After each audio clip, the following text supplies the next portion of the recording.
सत्यनारायण पूजा म्हणल्यावर फरशी चकचकीत पुसून जो सत्यनारायण पूजेला सुरुवातच। आमची पूजा करायसाठी मठपती आले होते पप्पू काका गोळवणी म्हणजे राशवड्याचे। ज्या मस्तपैकी मांडून त्याने घेतली म्हणजे फुरं साहित्य कोल्हापुरातून मी आणले। वरून घेऊन त्याने ऊस बांधला, नंतर ना मग कर्दळ बांधले, नंतर नाही कळशी पाण्याची ठेवली, त्यावर तामान मध्ये सुपारी एक तांदूळ थोडा नाणं पण बरोबर कळशीच्या मधोमधच ठेवलं। प्रत्येकाला आयुष्यामध्ये खूप कठीण प्रसंग सामना करावा लागतो, अनेक अडचणींना आपल्याला सामोरं जावे लागते। अशा कठीण प्रसंगात म्हणजे सर्व अडचणींना मात करण्यासाठी सत्यनारायण पूजा श्रावण महिन्यातली एक नंबर। सत्यनारायण पूजा म्हणजे एक मनात संकल्प असतो, मनातील इच्छा काय असतील त्या सांगायच्या असतात आणि तामणामध्ये फुलं सोडताना त्या सांगायच्या असतात। त्यामध्ये माणसाच्या पाठीमागे प्रत्येक अडचण असतेच, मग ती अडचण कुठल्याही पद्धतीने असो, आर्थिक संकट असो किंवा मोठे कर्ज असो किंवा संतान प्राप्ती असो, नवरा बायकोची भांडणं असो, आपल्या सर्वसामान्यांच्या जीवनामध्ये ज्या अडचणी असतात त्या संपूर्णाचं काम म्हणजे श्रावण महिन्यात सत्यनारायण पूजा योग्यच म्हणायची। त्यासाठी आम्ही काकाशी बोलून पूजा तयार करून घेतली। काकाने पण आता सगळे व्यवस्थित मांडणी करून घेतली, रांगोळी काढून, माळा तयार करून, समय लावून अत्यंत चांगल्या पद्धतीने पूजा तयार करून घेतली। सत्यनारायण पूजा म्हणजे पहिल्यांदा गणपतीची पूजा असते, नंतर कुलदैवताची आणि नंतर वरुण देवताची। सत्यनारायण पूजामध्ये बाळकृष्णाला स्वच्छ करून तामणामध्ये ठेवायचं, तर त्याची पूजा करायची। काकांचे पठण करताना फुलं, तुळशीची पानं त्यामध्ये तामणामध्ये ठेवायची श्री बाळकृष्णाच्या वरती। नारायण पूजा ही श्रावणामध्ये केलेली उत्तमच, कारण श्रावण महिना असा आहे की त्यापासून सगळं सण सुरू होतात। सत्यनारायण पूजेमध्ये समाधान आणि शांती तर 100% भेटते, कारण कुठलेही काम चांगलं करायला जावं चांगलंच होणार।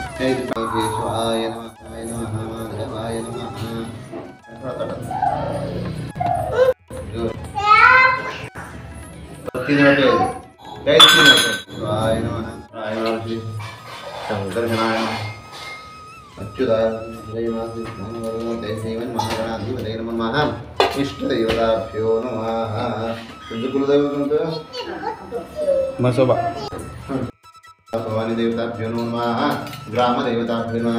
इथनंच आपलं कुलदैवत, देवी, आई वडील नमस्कार करायचा। आई वडील देवाला इथनं नमस्कार करायचा।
मी सांगतो ते म्हणायचं मम मम म्हणायचं, मम आत्मनाः श्रुती स्वदेवं कपलप्रातः सहगुरुमानं सहपरिवारं क्षेमस्थैर्य आयुर्वेदविद्याधर्म प्रतिक्षेत्रे उत्तर प्राप्ति विद्याधर्म मध्यजने प्रतिभाति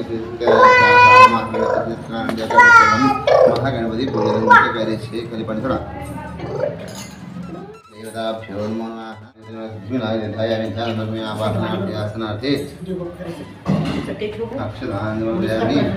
ऊपर काढून खाली आर्य पाठेंना देव हरिम स्वामी आचमन नानी नाम नाचन एका टोचाल्या बुरगी जा काय सूर्य कोटी प्रभा निर्विघ्न करोमि देव सर्वकार्ये सर्वदा महागणाधि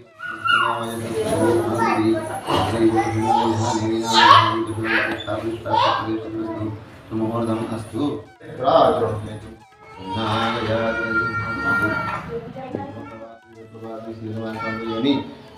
जगदी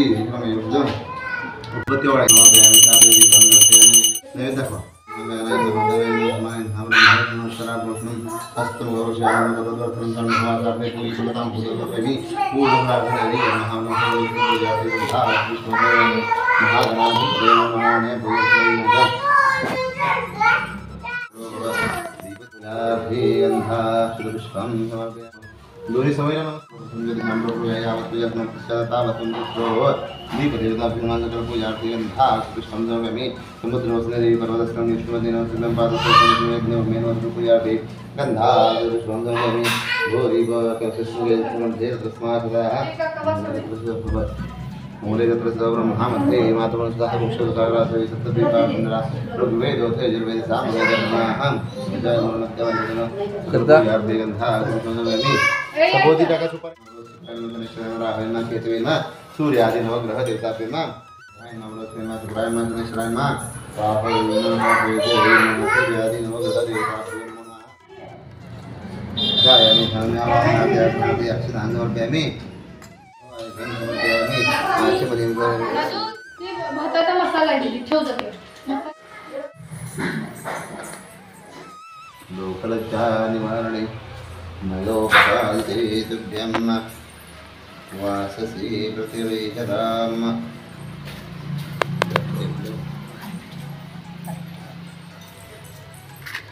वस्त्रो वस्त्रार्थे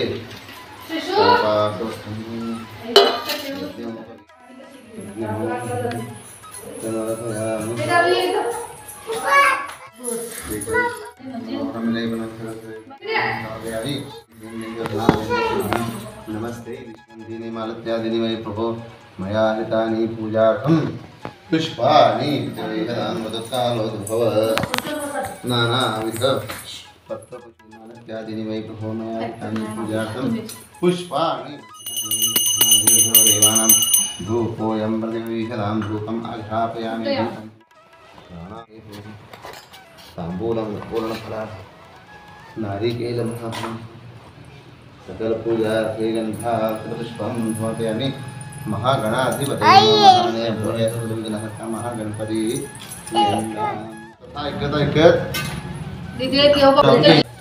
सबोधी लावा सगळीकडे लावा श्री गणेशाय माता सत्यनारायण कथेचा अर्थ सांगतो एकदा नैमिषारण्यात राहणाऱ्या शौनका देवीने पुराण सांगणाऱ्या सूचना प्रश्नाला हे मनुष्यष्ठा मनातील सर्व गुणे कोणत्या प्रकारे अथवा तपश्चर्या मिळतात ते सर्व ऐकण्याची आमची इच्छा आहे कृपा करून सांगा तेव्हा सूत सांगायचा हा प्रश्न अर्धाने भगवान विष्णूंना विचारला त्यावेळी विष्णू नारदान जे सांगितले ते तुम्हाला सांगतो शांत चित्त नाही का एकदा मला की नारद देव दया करावे अशा बुद्धीने अनेक लोकात फिरत असताना मनुष्य लोकात आणि मनुष्य लोकात आपण केलेल्या पापकर्माप्रमाणे अनेक योनीमध्ये जन्म घेऊन विविध प्रकारची दुःखे भोगीत कोणत्या साधनांचे दुःखे नाही सुधरा विचार करून नारदने वैकुंठात गेले त्या वैकुंठात 4 हजार शंकर गदावरून धारण केलेल्या आणि पायामध्ये दुरणारी वनमाळा भगवंताला पाहून त्याची स्तुती करण्याला आरंभ केला नारद म्हणाले आपले स्वरूप वाणी व मन याने करणारे अनंत शक्तिमान आहे उत्पत्ती मध्यवाने रहित असून संसार निर्गुण आहे व जगाच्या आरंभकाळी जो 3 गुणांचा स्वीकार करतो भक्तांची दुःखे नाही त्या नारायणाला माझा नमस्कार असो नारद मुनी केली स्तुती भगवान नारदामध्ये हे मुनिवरा आपण कोणत्या कामाला तुमच्या मनामध्ये काय विचार करत आहे ते सर्व मला सांगा मी त्याचे समर्पक उत्तर देईन त्यावेळी नारद मुनी हे म्हणता पृथ्वीत राहणारे सर्व लोक आपण केलेल्या पापकर्माप्रमाणे अनेक योनीमध्ये जन्म घेऊन विविध प्रकारचे दुःखे भोगीत आहेत आपली कृपा जर माझ्यावरती असेल तर या सर्व दुःखी लोकांची सर्व दुःखी लहानाच्या कोणत्या उपाय नाही होतील ते सर्व मला सांगा माझी ऐकण्याची इच्छा आहे त्यावेळी नारदने म्हणता हे भगवंता पृथ्वीत राहा सर्व आपण केलेल्या पापकर्माप्रमाणे अनेक योनीमध्ये जन्म घेऊन विविध प्रकारचे दुःखे होईल आपली कृपा जर माझ्यावरती असेल तर या दुःखी लोकांची सर्व दुःखी लहानाच्या कोणत्या उपाय नाही होतील ते सर्व मला सांगा माझी ऐकण्याची इच्छा आहे भगवान हे उत्साहता लोकांवरती कृपा करण्याच्या हेतूने जो प्रश्न विचारला तो अतिशय सुंदर आहे म्हणून आजपर्यंत स्वर्गलोकात किंवा मनुष्य लोकात कोणाला माहिती नसलेले महापुण्यकार असे व्रत मी आपल्याला सांगणार आहे त्या व्रताला सत्यनारायणचे व्रत असे म्हणतात हे व्रत विधीपूर्वक केले असता व्रत करणारा मनुष्याला विसरू शेवटी आनंद मोक्ष होतो भगवंताचे भाषण ऐकून नारदने विष्णूंना म्हणून हे भगवंता या व्रताचा विधी काय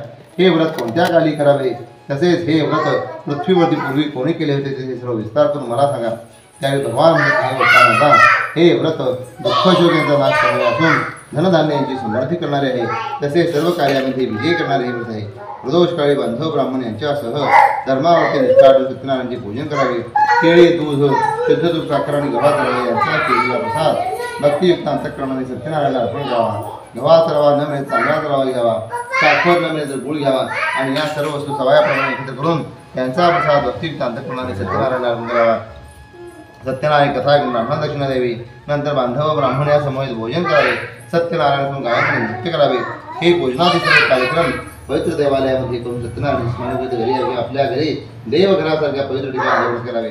पूर्वी सांगितल्याप्रमाणे सर्व इच्छा पूर्ण होतात. श्री स्कंद देवा श्री सत्यनारायण नमोध्यायः.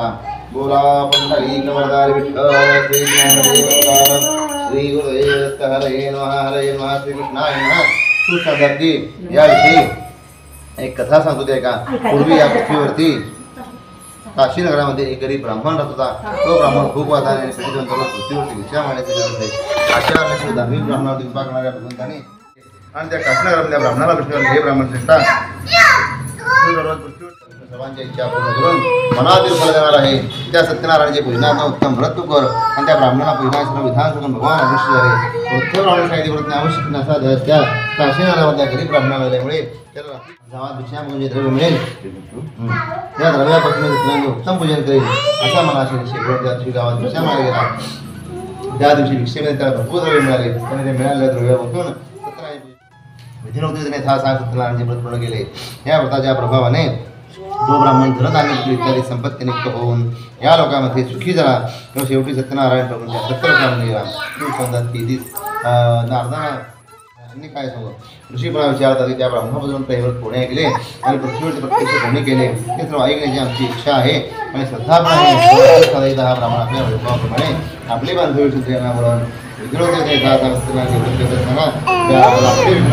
त्या ठिकाणी तो मोळी पाण्याने व्यापूळ झाला. त्यावेळी मुली त्यांनी बाहेर ठेवली आणि पूजन करणाऱ्या ब्राह्मणा पाहून अत्यंत विनया व्यवस्था केला आणि विचारला महाराज आपण हे काय करतात. त्यावेळी तो ब्राह्मण बोलला की मी हे सत्यनारायणाचे व्रत करत आहे. त्याच्याच कृपा प्रसाद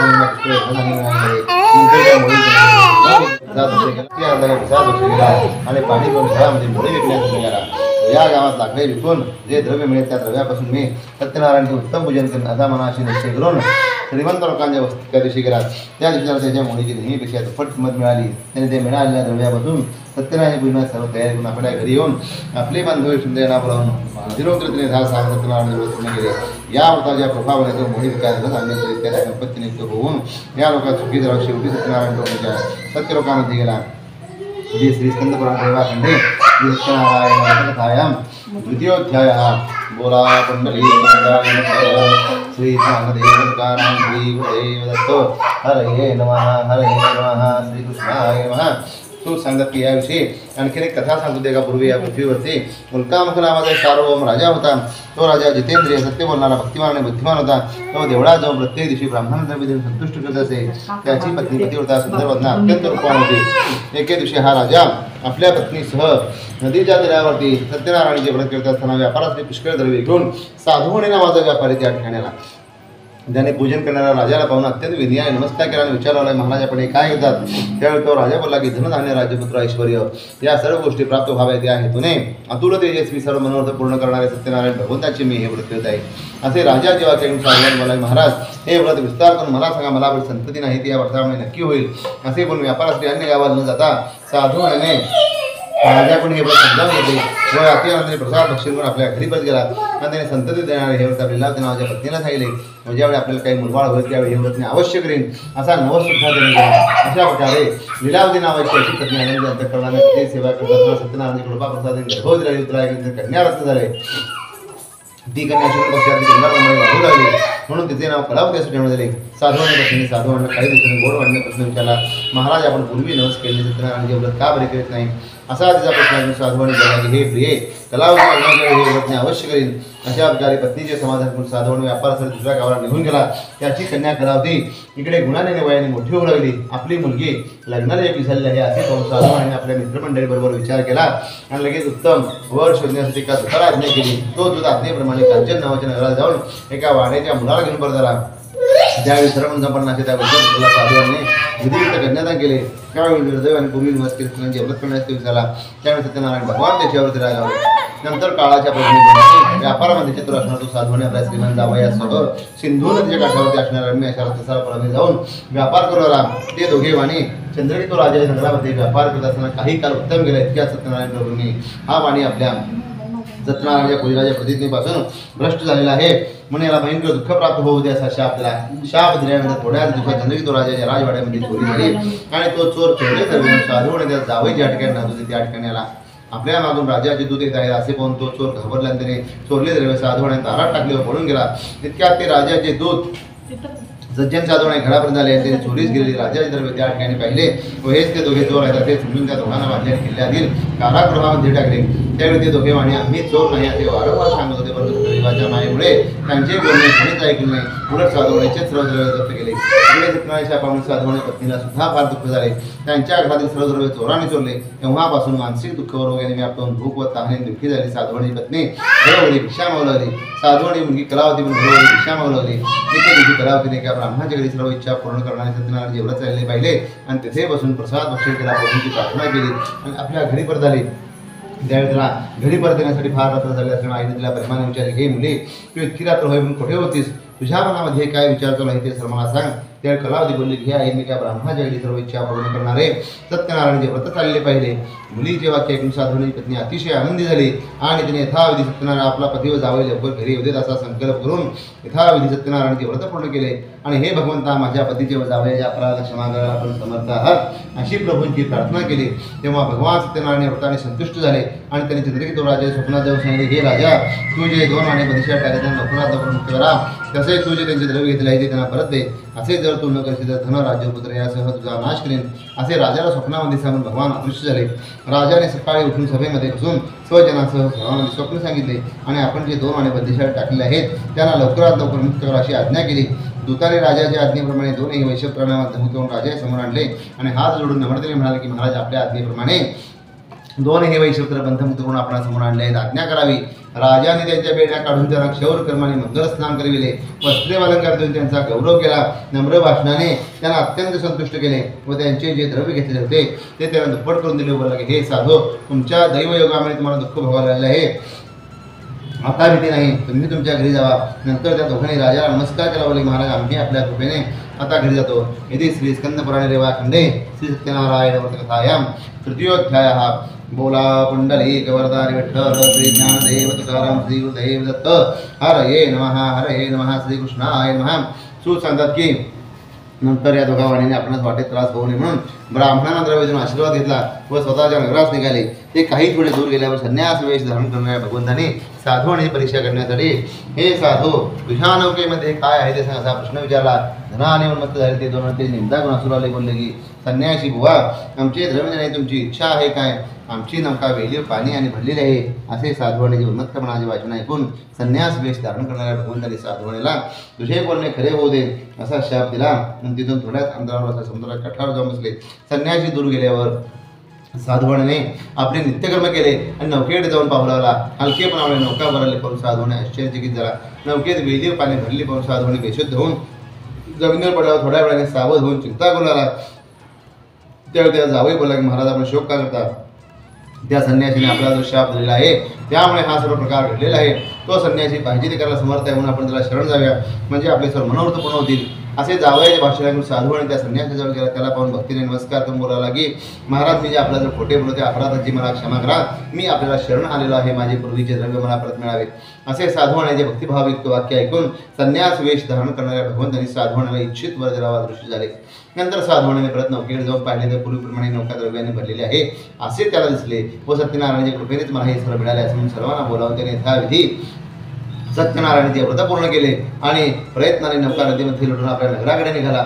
आपल्या नगराच्या जवळ गेल्यावर त्याने आपल्या द्रव्याचे रक्षण करणारा एक दूत आपल्या घरी पाठविला. तो दूत आज्ञेप्रमाणे साधूने घरी जाऊन त्या पत्नीला पाहून नमस्कार करून बोलावला की महाराज साधूने आपल्या जावयाला सोबत घेऊन पुष्कळ द्रव्यासह नगराच्या जवळ आलेले आहेत असे दूताचे वाक्य ऐकून साधूने पत्नी अतिशय आनंदी झाली. तिने आपल्या मुलीला सत्यनारायणाचे व्रत करण्यास सांगितले व आपण लवकर पतीच्या दर्शनासाठी निघून गेली. मुलीने आईचे वाक्य ऐकून सत्यनारायणाचे व्रत पूर्ण केले परंतु प्रसाद भक्षण न करता पतीला भेटायला उत्सुक झाली तशीच गेली. त्यावेळी रागावलेला भगवंत तिचा पती असलेली नौका द्रव्यासह पाण्यात बुडविली.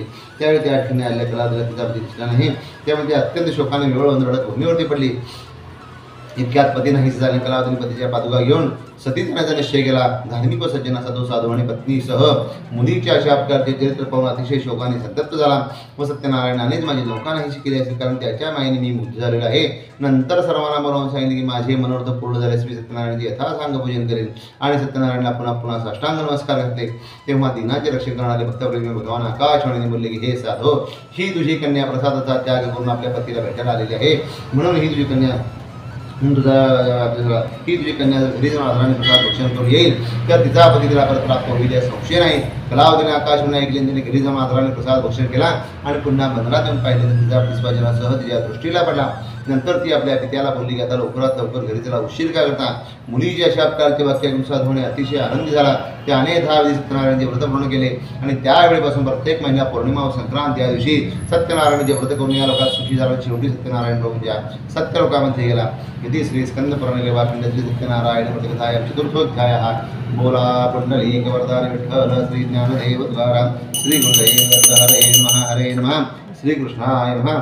सूत सांगतात की याविषयी आणखीन एक कथा सांगतो. ती एका पूर्वी या पृथ्वीवरती अंगध्वज नावाचा एक राजा प्रजेचे पालन करण्याविषयी अतिशय तत्पर होता.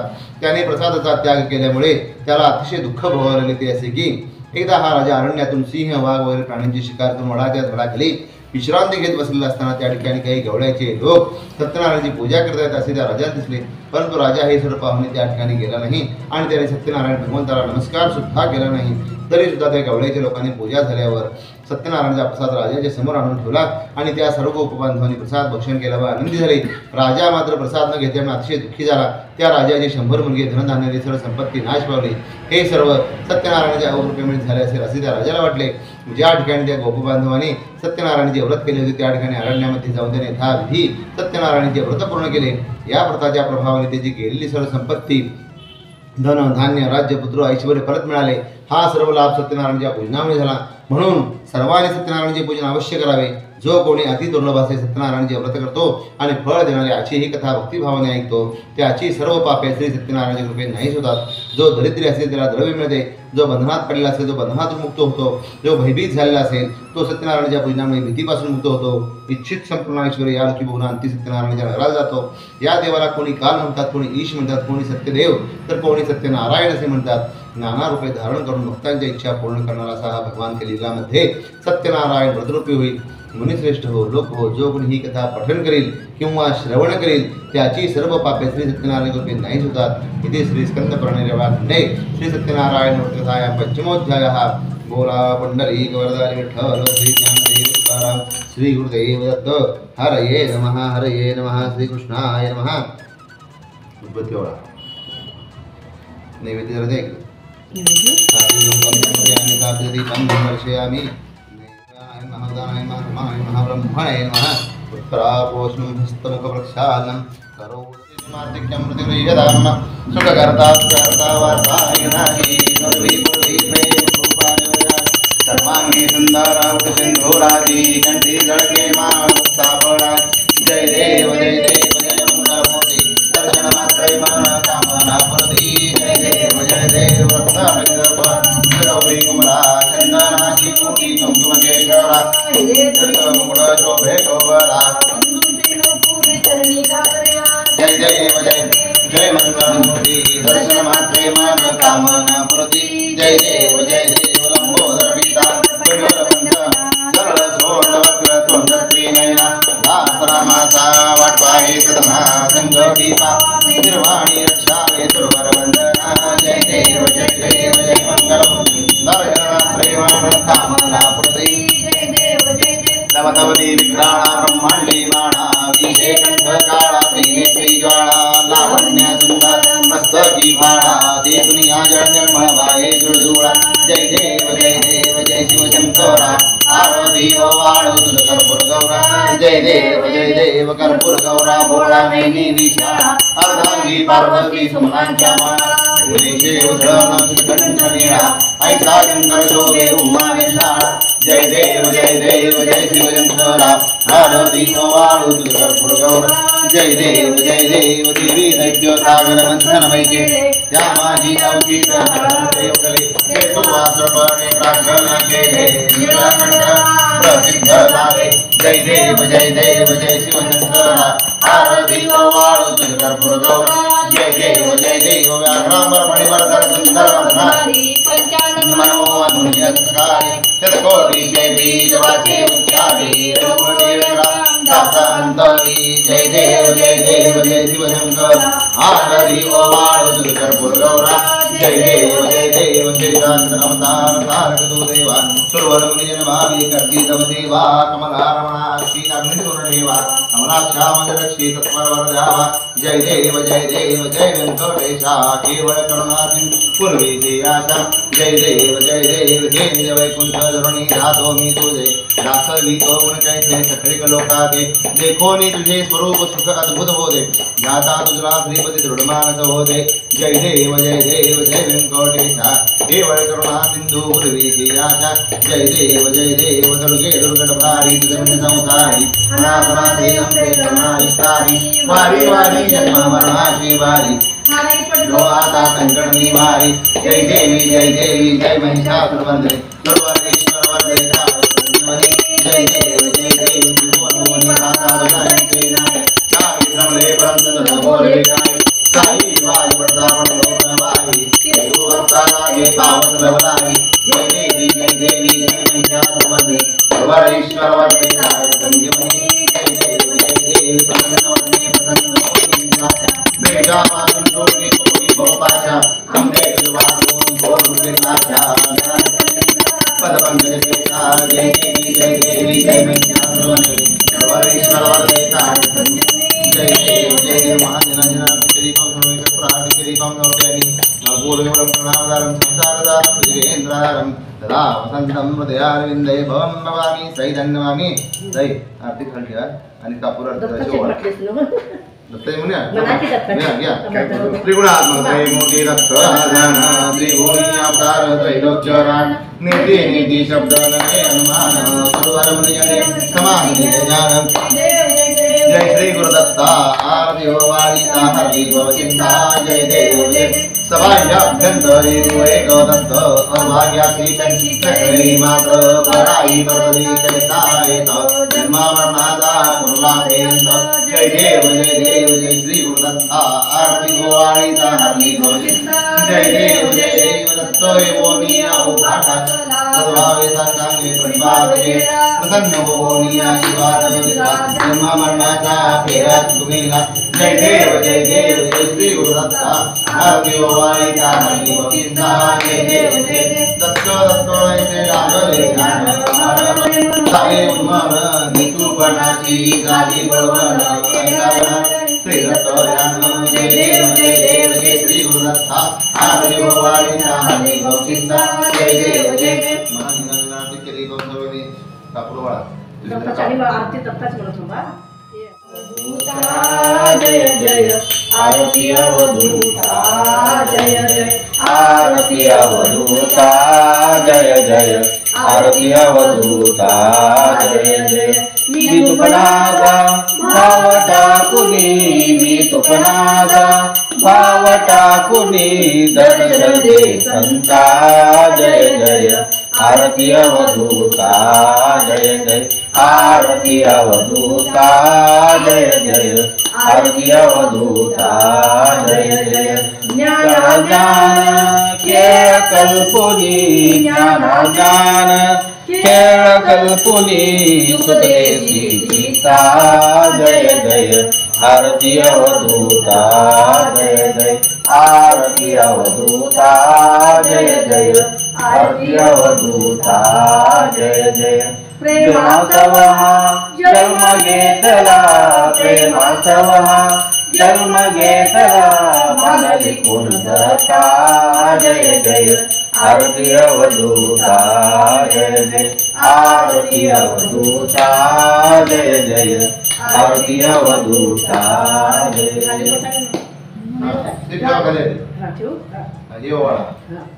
कर्मूलगौरंगणावतारं संसारदानं भुजगेन्द्रार्था वसन्तमृदयारविन्दे भवं भवामि सहितन्नमामि घ्या का परत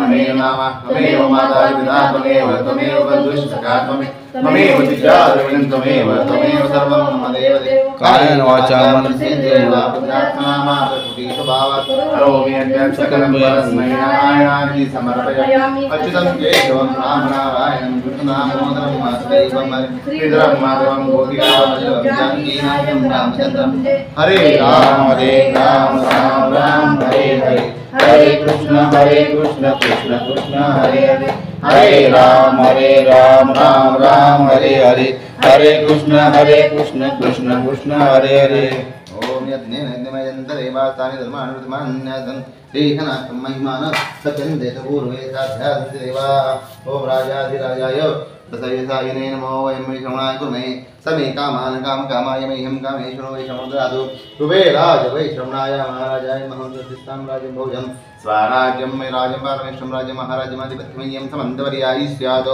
सार्वभौमः सर्वायुष्यान्तादापरार्धात् पृथिव्यै समुद्रपर्यन्ताय आवीक्षितस्य कामप्रे विश्वे देवा सभासदिति तन्त्रपुष्पाञ्जलि स्वमे ओम एकदन्ताय विद्महे वक्रतुण्डाय धीमहि तन्नो दन्ति प्रचोदयात् महागणपति श्री सत्यनारायण देवताभ्यो नमो नमः बोला पुंडलीकवरदाय विठ्ठल श्री ज्ञानदेव तुकाराम पंढरीनाथ महाराज की जय अवधूत चिंतन श्री गुरुदेव दत्त नामांजली अक्षित खाली बापून नमस्कार करा अकाल मृत्युहरणं सर्वव्याधि विनाशनं श्री सत्यनारायण पादोदकं तीर्थं जठरे धारयाम्यहम्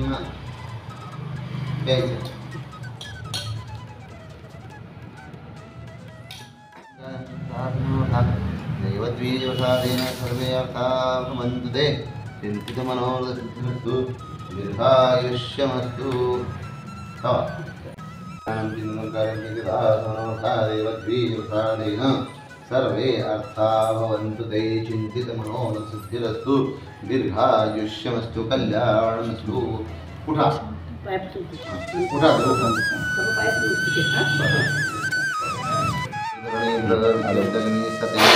त्वमेव सर्वज्योतिर्मार्तिक्यं